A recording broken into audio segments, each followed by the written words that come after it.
Good evening, my fellow countrymen. We have a restricted meeting. This was not all would require the presence of the cabinet members. Yun lang munang ano natin. But later on, as we rumble on maybe tomorrow or day after I shall have talked to the businessmen, then we can decide whether or not we can still modify the modified lockdown that we have imposed. Sige, I would like to turn over the floor to the Secretary of Health. Thank you, Mr. President, and thank you, members of the Cabinet and the IATF. Mr. President, good evening, Mr. Senator, the Chair on Committee on Health. Allow me, Mr. President, to read the Resolution 46A that will highlight the different geographic areas under the recommended community quarantine status, Mr. President. Babasahin ko na lang po, Mr. President. Whereas on March 16, 2020, to prevent the sharp rise of COVID-19 cases in the country, the President placed the entirety of Luzon under enhanced community quarantine until April 14, 2020. Whereas on March 30, 2020, to develop a science-based approach in determining the risk-based classification of areas in the country, the Interagency Task Force convened a sub-technical working group tasked to develop the LGU Epidemic Response Framework and to define parameters in assessing recent developments in the Philippine COVID-19 situation. Whereas on April 3, 2020, the IATF finalized the parameters for deciding on the lifting or extension of the enhanced community quarantine in Luzon, which include trends on the COVID-19 epidemiological curve, the health capacity of the country, the social factors, the economic factors, as well as the security factors. Whereas on April 30, 2020, the Office of the Executive Secretary issued Executive Order Number 112 imposing an enhanced community quarantine in high-risk geographic areas of the Philippines and a general community quarantine in the rest of the country from May 1 to May 15, 2020, adopting the omnibus guidelines on the implementation thereof and for other purposes. Whereas on May 27, 2020, the IATF released an updated risk classification in all provinces, highly urbanized cities, and independent component cities in the country, placing localities under different classifications of community quarantine with the goal of balancing economic activity and public health. Whereas as of June 14, there is a total of 25,930 confirmed cases in the Philippines. Now, therefore, be it resolved, as it is hereby resolved, that the IATF approves the following. The recommendations of the IATF Screening and Validation Committee as amended are approved beginning 16th of June 2020. The community quarantine classification of provinces, highly urbanized cities, and independent component cities based on epidemic risk level, economic, social, and security considerations, and the appeals and commitment of local government units shall be adopted. Therefore, the following provinces, highly urbanized cities, and independent component cities shall be placed under modified general community quarantine or MGCQ until June 30, 2020. For Luzon, Cordillera Administrative Region or CAR, which includes Abra, Apayao, Benguet, Ifugao, Kalinga, Mountain Province, and Baguio City. For Region 1, Ilocos Norte, Ilocos Sur, La Union, Pangasinan, and Dagupan City. Batanes, Region 3, Nueva Ecija, Pampanga, Zambales, Angeles City, Lucena City. Region 4B, Marinduque, Oriental Mindoro, Romblon, Palawan, Puerto Princesa City. And Region 5, Albay, Camarines Norte, Camarines Sur, Catanduanes, Masbate, Sorsogon, Legazpi City, and Naga City. For Visayas, Region 6, Aklan, Antique, Capiz, Guimaras, Iloilo, Negros Occidental, Iloilo City, Bacolod City, and Region 8, Iliran, Eastern Samar, Leyte, Northern Samar, Western Samar, Southern Leyte, Ormoc City, and Tacloban. Now, Region Zamboanga del Norte, Zamboanga del Sur, Zamboanga, Sibugay, Isabela City. For Region 10, we have Bukidnon, Camiguin, Lanao del Norte, Misamis Occidental, Misamis Oriental, Cagayan de Oro City. Region 11, we have Davao de Oro, Davao del Norte, del Sur, Davao Occidental, and Davao Oriental. Region 12, we have North Cotabato, Sarangani, Darat, Jato City. Region Raga, Agusan del Norte, Agusan del Sur, Island, Surigao del Norte, Surigao del Sur, Butuan City, and the Bangsamoro Autonomous Region in Muslim Mindanao, which includes Basilan, Lanao del Sur, Maguindanao, Sulu, Tawi-Tawi, Cotabato City. The following highly urbanized city independent component cities shall be placed under General Quarantine or GCQ until June 30, 2020. We have Region 2, Isabela, Nueva Vizcaya, Quirino, and Santiago City. Region 3, Bataan, Bulacan, Tarlac, Olongapo City. Region 4A, we have Cavite, Laguna, Batangas, Rizal, Quezon, and Mindoro.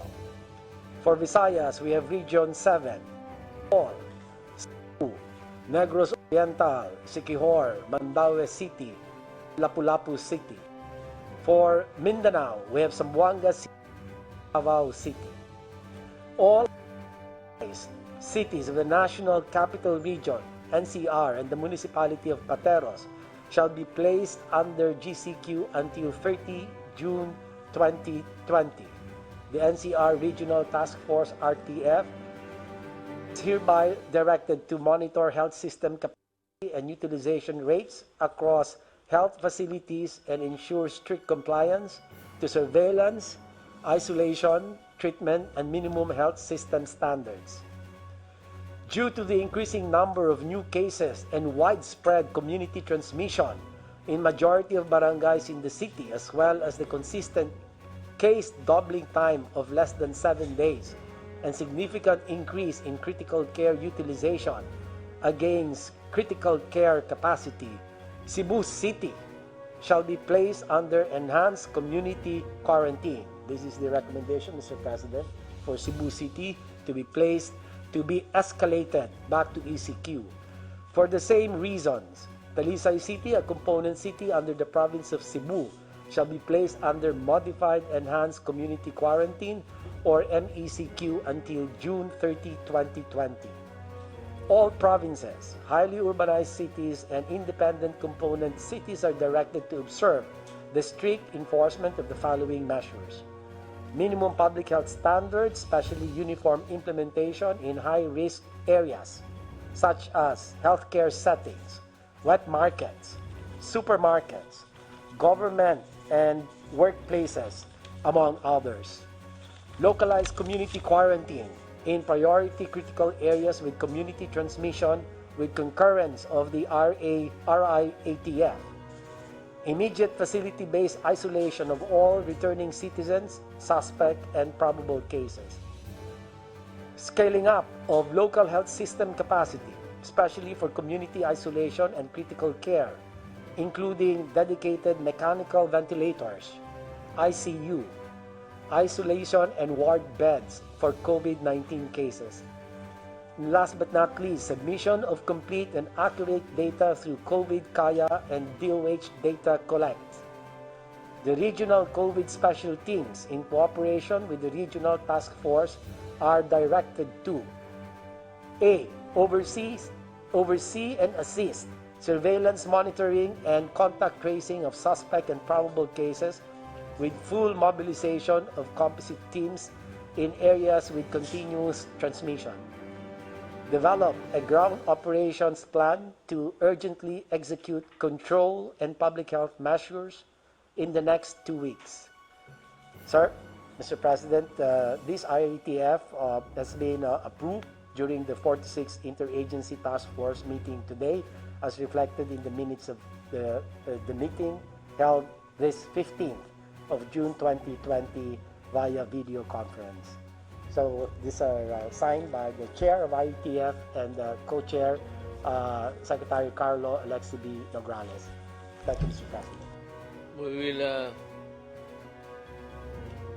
talk about education, but the most pressing problem, or the most question, the question most asked is why is it that there is only a small drop in the tuition fees even with this new learning setup?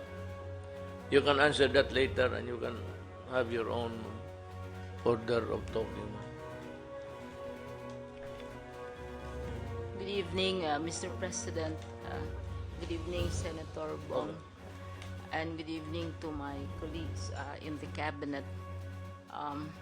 Mr. President, we in DepEd are truly appreciative of this opportunity to brief you on the latest developments in education, because education is everyone's business, from the parents to the business people and of course our learners and our teachers. I would like to take up three items with you in my presentation. One is we'd like to share with you the latest enrollment data. Mr. President, we started enrollment period June 1 to 30 online. And as of in our presentation, we had a brief battle of quotes from you with media. Some parts of media would say the president says that you are like this, you are like that, and then I answer back with an exact quote of what you said during our last briefing with you last May 28. But thankfully that issue has now been resolved, because media is now busy with other concerns, especially court cases.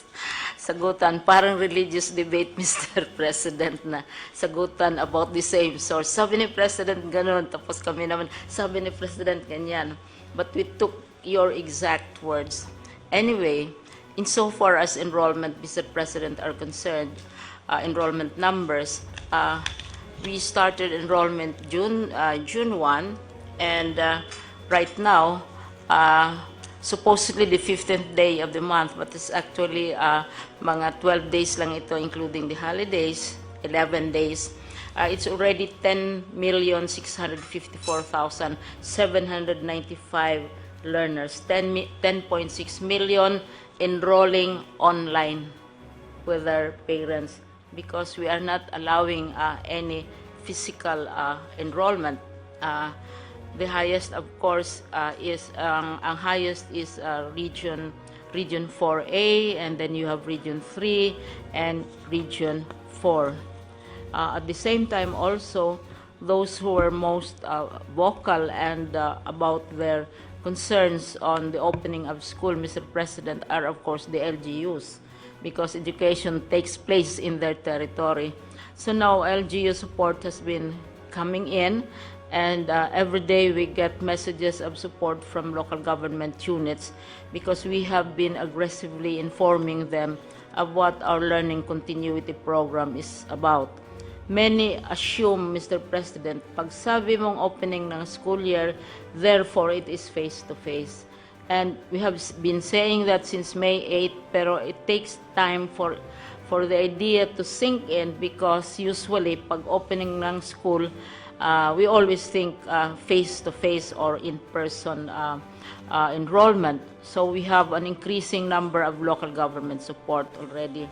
And also with the approval, the consent of the ILG Secretary, we met with 10 associations or leagues of local government in the Philippines, including League of Provinces, League of Cities, League of Municipalities, Liga ng Barangay, League of Vice Governors, board members, etc. And we met with them for 5 hours, Mr. President, and answered their concerns about what this enrollment is all about. Mr. President, we also have, since May, we have April, we already started a roadmap because we had to select or identify a date, Mr. President, because we cannot keep people hanging. We have to have a target, we have to have a goal in view of all these developments. So as early as several months ago, we already consulted. We consulted nearly 800,000 respondents as to what is the appropriate date and what they would prefer. And August consistently came out because it's the closest to what the law says. So right now, mayroon na kaming roadmap, Mr. President, which we started May and June, remote enrollment, etc. Last time I was with you, Mr. President, I briefed you on the what a blended enrollment, blended curriculum is all about. First, it can be through a ICT platform. By the way, questions were raised as to why did we not use the UNICEF platform? Because UNICEF developed platform for other countries. The reason, Mr. President, is we already have a platform, and when we had a talk with UNICEF, sabi nila, we have a platform and there's no need for them to do it for us. And they are also giving us assistance, especially in the operation of this platform. Pero hindi na nila pinilit yung kanilang platform which they're doing for Ukraine and other countries. Now, sinabi na natin, Mr. President, kung hindi pwede sa online, kung pwede sa cellphone. There are 179 million cell phones, more humans than cell phones in the country. And I see a lot of cabinet members, hindi ko sila ma-match, attending IATF meetings from their smartphones. And so mas marami yung cellphones kaysa tao. So kung hindi pwede yung platform, pwede sa cellphone. The other, which is attracting a lot of attention from other countries, is the use of television. Right now, there are many programs already on television because the law requires that 15% of airtime for television should be devoted for children. Sisingilin natin ito. So, all these possibilities, pero talagang kung wala talaga, Mr. President, walang internet, walang cellphone, walang TV, walang radio, yun sinasabi nating IBM that it's better manual. So we are producing also learning modules, but the children should not be going out to get the learning modules. This is where, Mr. President, kaya we are going to work very closely with local government units kasi yung mga barangay sa kanilang kiosk, sa kanilang where their offices are, doon i-deposit yung learning modules. Pipick upin ng parents, maybe kasi usually we allow one member of the family to go out, pick upin ng parents, and then in the afternoon, kung anong homework nila, ang teachers naman ang mag-pick up, i-correct. So, it will be a relay of materials. Kung talagang hanggang manual lang ang makayanan ng isang local government or isang school. So, ito, Mr. President, what is new? Everybody talks new normal. But what we are suggesting, Mr. President, is not really new. Because it has been there since the 1800s, like the radio. What is new is that we are placing the emphasis that we are placing on these alternative technologies because we agree with you that we should not be allowing our children to go to school or our teachers to go to school at this time until it is absolutely safe for them. But they can continue learning, Mr. President. So, yun na ang mga ibang mga ginagawa namin, yung pag-upskill ng teachers as well as the students themselves. So, the next and the last, of course, is the financing part. This is where would really be seeking your support in matters where we need to we need equipment or Marami po na-admit na na-intubate. So karamihan po sa kanila, kahapon po may na-report po sila na sa ER, meron po na for waiting for intubation, 8. And then bukas po magpapadala po kami ng mga ventilators. Ito po dinonate po ni Mr. Ramon Ang ng San Miguel Corporation. Tinanggap po namin ni SND more than 55 high flow nasal cannula. Ito po ay ginagamit po para sa oxygenation at ito po ay isa sa magandang protocol na ginawa po ng PGH. So magpapadala po tayo sa Cebu ng 20 bukas po. Kasama po ang more or less mga 6,000 na PPE para po makatulong po doon sa Nag-usap po kami ni Sec Mike Dino at kami po ay nagtutulungan para po maagapan yung sitwasyon po doon sa Cebu. Kasi po sa napag-aalaman po namin sa 15 na matataas na cases po sa buong bansa, 11 po yun sa Cebu City. Masyadong mataas po at dito po yung listahan na yung Cebu Mambaling, mahigit na 680 po sa isang barangay. And then sa Luz, meron pong active case pa rin na 216. So talaga pong tumataas po yung sitwasyon doon at saka po sa Talisay, tumaas na rin po, meron pong mga additional cases. So 140 na po yung cases sa Talisay. So kaya po nag-usap po kami ni Secretary Duque na magkaroon po ng close observation po yung Cebu City kasi nagkakaroon po tayo ng tinatawag nating spike.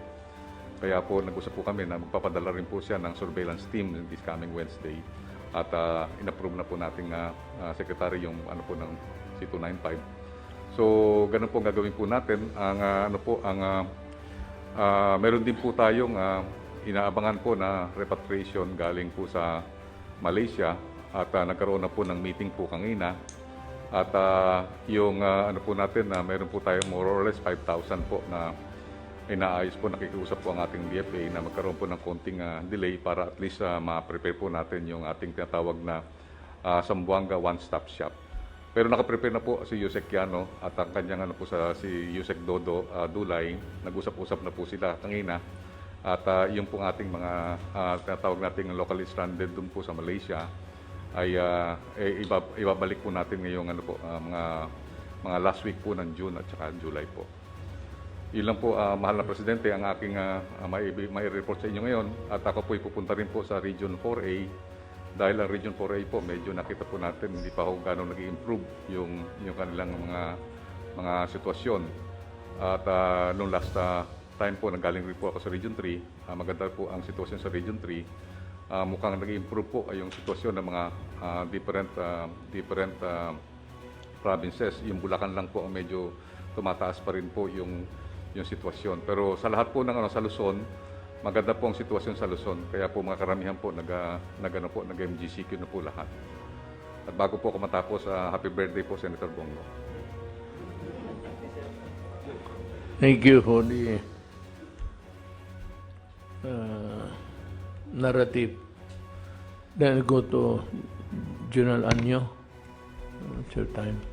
Magandang gabi po, Mr. President. Ang ating mga local government units, ang ating DILG field officers, Philippine National Police, BGMP at Bureau of Fire Protection ay handang-handa na muli sa bagong classification na inapruban ng ating Pangulo.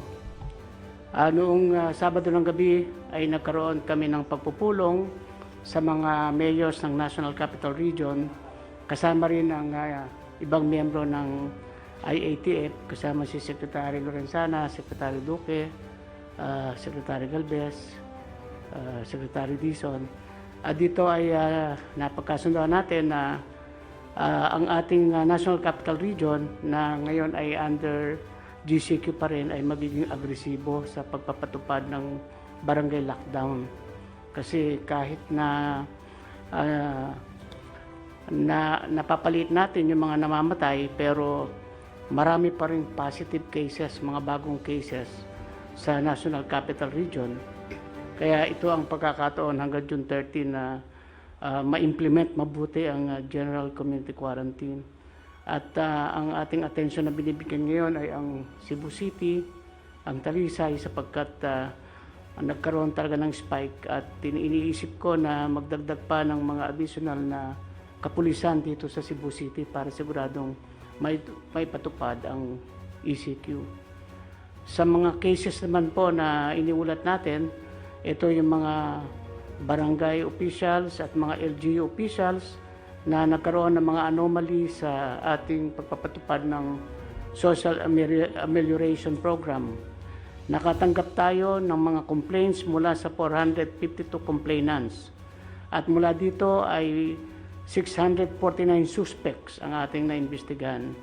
At out of this investigation, nakabuo tayo ng 250 cases.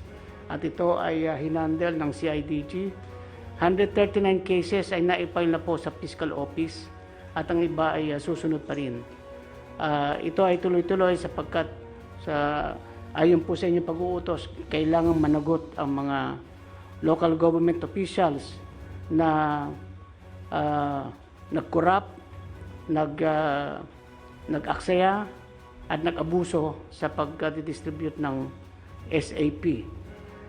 Meron din pong 885 na private persons ang ating naaresto sa iba't ibang mga krimen katulad ng hoarding, profiteering, manipulation of prices.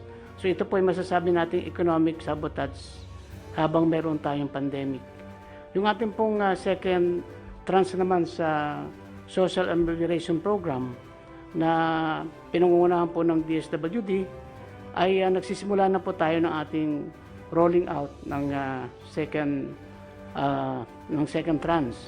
At ang maganda po rito ay pinagsama natin ang direct cash payment at saka electronic distribution. Bank-to-bank transfer, money transfer, digital wallet cards. So, mas mapapabilis po. At tutulong din po yung AAP at PNP sa pagdidistribute. Doon po sa mga na-left out, nakapag-account na tayo ng 4,269,458 families. So yun lang po ang ulat na maibibigay ko, Mr. President. Salamat po. Salamat, John Anyo. General Lorenzana will give his... Magandang gabi, Ginoong Presidente. Kunti lang po itong report ko, parang update lang po ito ng mga ating campaign against COVID. Yung ating sitwasyon ngayon ay meron tayong 25,930 total cases. Mula rito, meron tayong recovery na 5,054. Ang natitirang active cases ay 18,888. Dito ay 18,412 yung mild o 97.4%. Asymptomatic 398. Yung critical ay 17 lang po, Mr. President. Ang ating mga namatay ay 1,088. Itong nakaraang 14 na araw ng Hunyo ay 10 lang kada araw ang namamatay. So, maganda po yung ating data. Dito naman po sa mga returning overseas Filipinos ay mula nung ito po ang total of 50,105 na yung ating na-repatriate sa kanilang mga probinsya. Mula 25 May hanggang June 14 ay meron tayong 41,000 na naibalik sa mga probinsya nila. Anong May 15 to 24 ay 8,922. So, ay tuloy-tuloy pa rin po, Mr. President, yung ating pag-repatriate at pagtanggap na ng mga OFWs na galing sa ibang bansa. At ang target natin ay hindi dapat magtagal ng 5 araw at sila ay may repatriate na. So, yung Clark nung isang linggo, itong nakaraang linggo, ay nakapag-repatriate sila ng mga OFWs na galing sa ibang bansa sa loob lamang po ng 3 araw. Yun lang po, Mr. President. Thank you. We will call now the Press Secretary to sum up all his report. Yes, sir. Maraming salamat, Mr. President. Ngayon po ay naaprubahan niyo na po ang recommended na mga klasifikasyon ng iba't ibang mga riyon at syudad dito po sa ating Pilipinas. Ang pinakamataas pong classification na ECQ ay may impose po sa syudad ng city. Ang modified ECQ po ay may impose sa Talisay City. Ang Metro Manila po, kasama po ang karamihan ng mga lugar po sa Central Luzon ay mapapabahagi po sa GCQ. Ito po ang Metro Manila sa Region 2, Region 3 at 4A.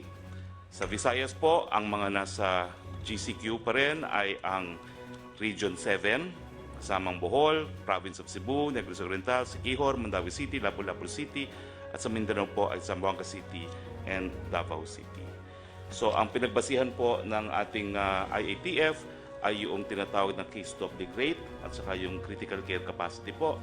At as explained po by our Secretary of Health, yung mga lugar po na binalik sa ECQ at sa MECQ ay masyado pa pong mataas ang case doubling rate at nasa danger zone din po ang kanilang critical care capacity. Ang ibig sabihin po nito, wala hong masyadong magbabago dito po sa Metro Manila at sa iba pang parte ng Luzon na nasa GCQ. Bagamat karamihan po ng probinsya natin ngayon sa buong Pilipinas ay nasa modified GCQ na. Ganun pa man din na Mr. President, meron pa rin po tayong mga community quarantine sa buong Pilipinas. Hindi pa po tapos ang banta ng Covid-19 dahil wala pa pong bakuna at wala pa pong sakit. At pinaalalahan po natin ang ating mga kababayan na habang wala pa pong bakuna at wala pang gamot, kinakailangan manatiling malusog, social distancing, wearing of mask, paghuhugas po ng kamay. Salamat po. That winds up our meeting for tonight. I suppose everything has been taken up. Everybody has had his chance to air his opinion and of course the corresponding rules that they had enforced. Mga kababayan ko, meron tayong isang tanong na gustong malaman ng halos lahat. Ito yung on why there is only a small drop in tuition fees despite there being no face-to-face classes. Nasagot na ni yan, and they may come up with the expanded explanation to the press para malaman ng lahat. As announced, schools will open on August 24, but there is still no face-to-face sessions until we get a vaccine. Because ang iposta mo dyan, in your desire to resume classes, ang kapalit niyan is really, the COVID is still here. Nandyan pa yung, hindi lang pa umabot pa sa iyo. Instead, we will follow a blended learning approach. Part of this learning strategy is distance and online learning using communications, technology, and digital devices. Now, for the far-flung areas, meron siyang, yun nga ang kawawa dyan is yung, may radyo sana, walang TV, walang cellphone, wala lahat. Ito yung mahirap na kung mayroon na lang sana silang radyo, pwede nang mabutit na namatay yung ingay. Sabi ito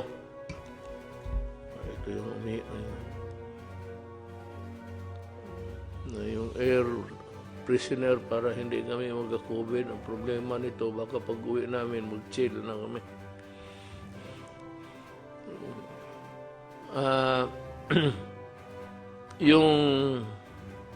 That is not the problem of the Department of Education.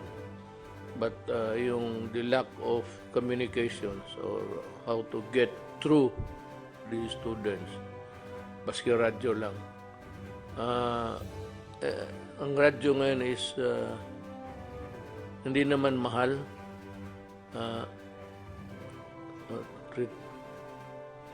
Will by 300 sabi ni Secretary Briones.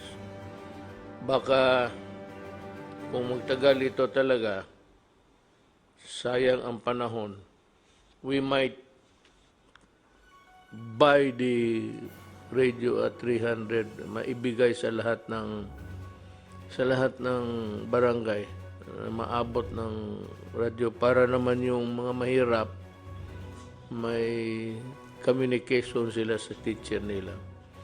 Even without a face there, as long as you are really interested to learn, ito yung mga mahirap, kaawa naman.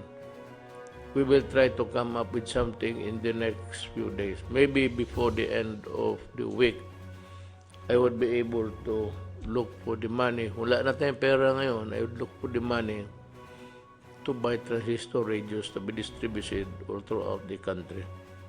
We will try to do it. We might not be able to succeed to bring all of it to the barangay level, but we will try. I said, just give me until the end of the week. The battle of sa COVID is not over. Sabi ko, nandyan pa yung germ na yan at hindi nawawala. Depende lang. Arami na. Dito ang tinatamaan, it's about 26. It's still, I cannot say it's second wave because it is still increasing sa infected. Tapos ang namatay is 1,000. Although what is very heartening is the recovery, which is about 6,252. It's a good record compared to the other countries. I don't know if it has something to do with wala. Ang diferensya sa atin is weather. Maybe it's not too cold or the germ is not really find no comfortable in hot places. We are gradually easing restrictions to make way for our economic viability as individuals and as a nation. But it does not mean that we will forget our minimum health standards. Ganito yan Hindi ko kayo mapigilan na lumabas. Hindi ko kayo mahuli lahat. Ang problema niyan, pati yung mga bata, kung samahin ninyo, or you allow your children to go out when the place is not yet ready for them to be outside at nagkasakit. Huwag ninyo kaming sisihin. Do not forget that we warned you about the grave consequences. Marami pang namamatay by the thousands sa Brazil.